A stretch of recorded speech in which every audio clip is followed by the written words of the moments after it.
Karibu mtazamaji wa Baumedia Channel kunako taarifa za siasa. Tumulike tukio kubwa kabisa ambako Mange ametubasiri taarifa nzito iliyotikisa mitandao ya kijamii.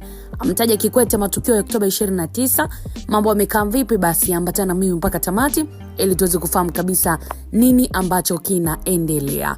Jina langu ni Official Rosdy on the microphone mpaka tamati. Niko vyema kabisa nikiwa nimefumbata nyingi za habari, so stay tuned kwa ajili ya habari pamoja nami. Ni mwanaharakati wa mitandao ya kijamii Mange Kimambi ameibua mijadala mikubwa mitandaoni baada ya tukio la kwake la kutoa maoni yake kuhusu picha ambazo zinamuonyesha Rais mstaafu Jakaya Kikwete, mke wake Salma Kikwete pamoja na mwanafamilia wao wakiwa katika hali ya furaha kipindi kifupi baada ya matukio ya Oktoba 29 mwaka 2025 yaliyotikisa taifa.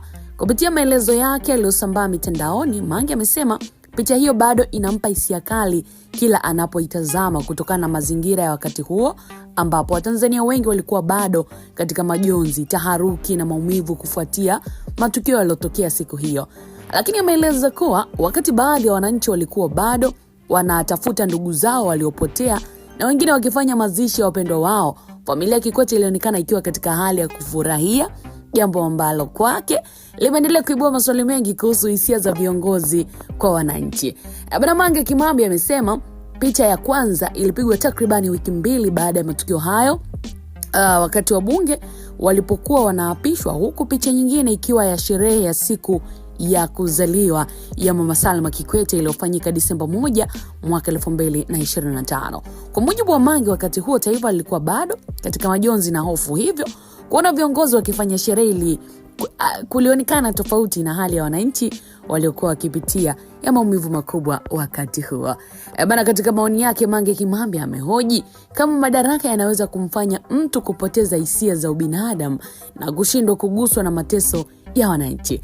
Lakini pia ameonyesha hasira na maumivu yake kuhusu namna baadhi ya viongozi wanavyoonekana kuendelea na maisha yao ya kawaida licha ya kuwepo kwa madai ya wananchi kuathirika na matukio makubwa ya kisiasa au ya kijamii.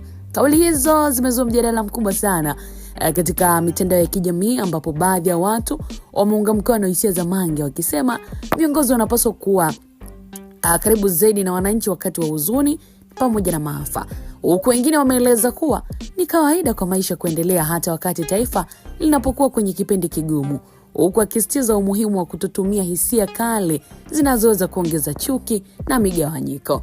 Wachambuzi wa masuala ya kijamii wao wanaeleza kuwa matukio yenye maumivu makubwa kwa jamii huacha alama za muda mrefu kwa wananchi, na mara nyingi picha au matukio yanaonekana kuwa tofauti na hali ya jamii yanaweza kuibua hisia kali kwa watu wengine.